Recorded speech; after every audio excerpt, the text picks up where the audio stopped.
Hey, Mike Callahan. I want to make a quick video. I had a lot of people asking this week regarding the foundations of their Service Autopilot for job costing. A lot of misconceptions that they are not getting the right data out of there. But after working with several hundred companies here in the last year or two, I think it comes down to a foundation of understanding the platform, and good data in is going to be good data out far as your reporting.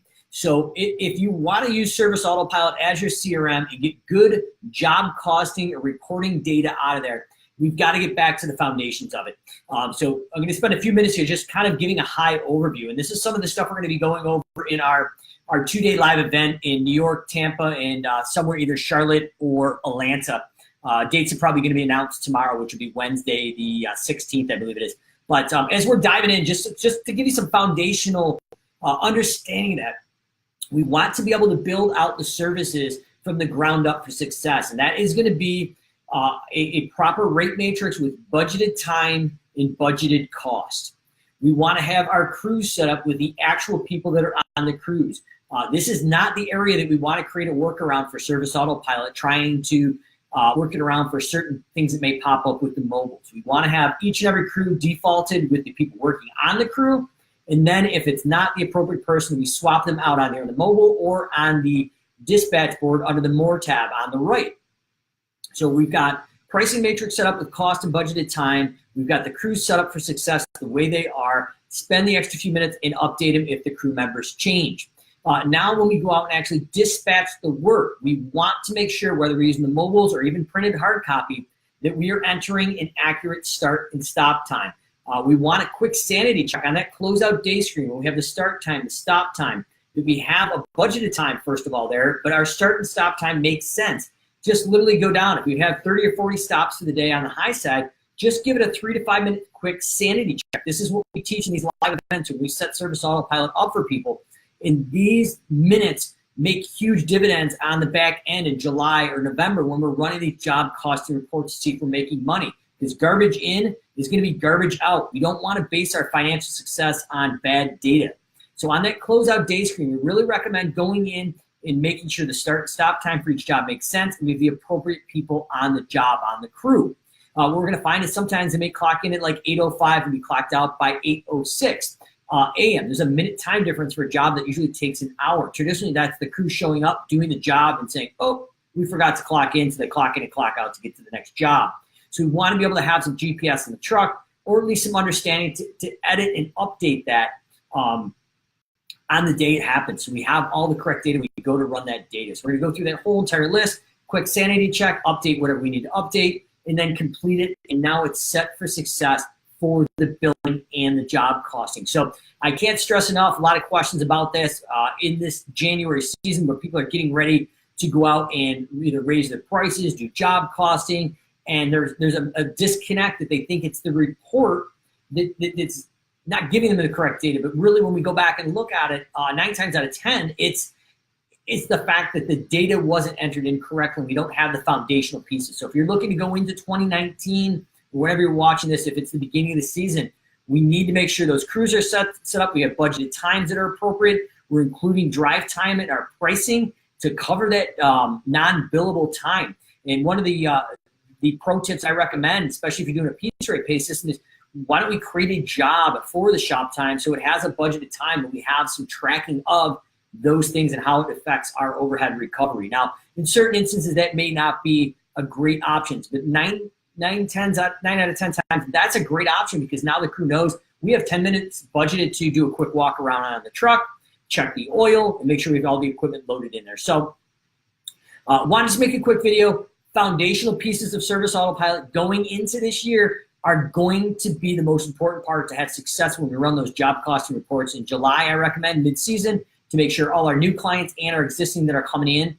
So if Mrs. Smith plants 15 trees in her house, or there are 15 trees in her yard this year, and the crews don't tell you it takes twice as long to mow that lawn. Well, if we're looking at our daily versus actual for the day, it's not dialing into the actual specific jobs per se.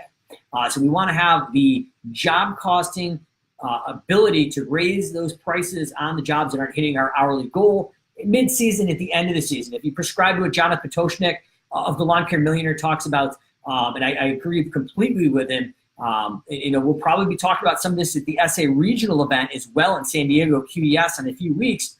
It is really important, and I think one of the best times to raise those prices in July, because lawn care companies aren't responding as quickly because their schedules are booked. So if we're going to raise the price on a customer that's not meeting our hourly goal, do it out in July when you have less chance of them jumping ship instead of in the spring. David Long, I see the importance of the grid on the back walls as well. Yes, it's my scrum board over there, and you can tell it is my time to get going. In addition, if you're looking behind it, we're setting up the Simple Growth Live recording studio. We're going to be coming live here from my home recording studio here very shortly, probably later this week. But we're going to be going in and doing some live free training, how to use Service Autopilot, and bringing other live experts in through Facebook Live. So if you have any questions or experts you want me to bring on, let me know. Just did an absolutely killer Facebook Live on the SA Weekly Talk Show a few minutes ago with Shayna Weisinger of Repurpose House. We talked about repurposing social media content, just like this Facebook Live, creating a large video and chunking it up and redistributing it to make sure we could get the most out of that social media content. But point of this video is, if we got some time, whether you're in the home cleaning industry, lawn care industry, or any other service industry, going in for the fresh start of 2019, get the foundations of the software platform set up right. With that price matrix, with budgeted time, budgeted cost, and under the analysis tab there, we also want to have the desired dollar per hour. And if you have the chance, or you're going to be in San Diego, I want to say what's up to Stephanie watching as well. I think she actually is going to be at the SA regional event, or at least a quality-driven software event in San Diego. Scott Howard and myself are going to spend 6 or 7 hours showing you how to build out these reports. But before we can show you how to build these reports and have confidence in them, we need to make sure the foundational input and how we're using Service Autopilot is set up correctly, because we don't want to make financial decisions of how we're running our business in 2019 based on bad data. So I'm going to be making the post later this week, throughout the week, how to set up the foundational parts of Service Autopilot so we can have confidence in the reports and data we're pulling out. So as I'm live here, if anybody has any questions, happy to answer them. I'm going to be wrapping it up here.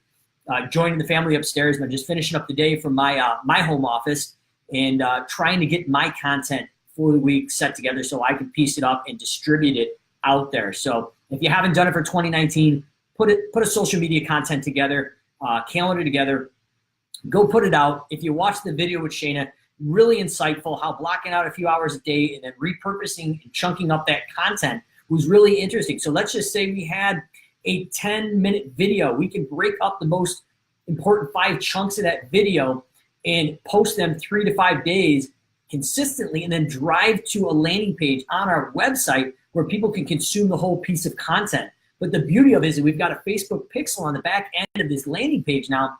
We can go out and retarget them for up to 180 days and start creating valuable content. So we want to take those warm or the cold leads on the top of this funnel and start building relevancy so they know, like, and trust us. And as we're starting to build that trust through reciprocity, then we go in and make an ask for a product offering. But this approach to content is pretty interesting in my opinion. So main topic here was to dive in for the foundations of SA, but as it becomes more and more relevant, we need to be putting content on all the platforms, our Facebook, Instagram, Twitter, and YouTube.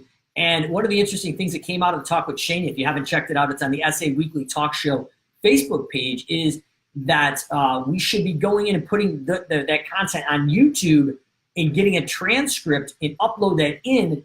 And then when we put that on our website, that's going to create better optimization as far as SEO for that. So just a couple of knowledge chunks that I learned from Shayna, and some foundational things. If you're diving in this week for SA, set up those foundational pieces. So any questions, drop them live or recorded. I'll check them out. If not, we'll see you live on Facebook tomorrow, and on Thursday this week, the 17th, I've got Michelle of Pink Collars talking about the pros and cons and things you need to look for when hiring a virtual assistant, and some of the AI, artificial intelligence, that's being drove through Facebook Messenger and different chatbots that different virtual assistants are using in their toolbox and arsenal. So we'll see you tomorrow, Facebook, with some more content, how to set the foundations of Service Autopilot for success in 2019.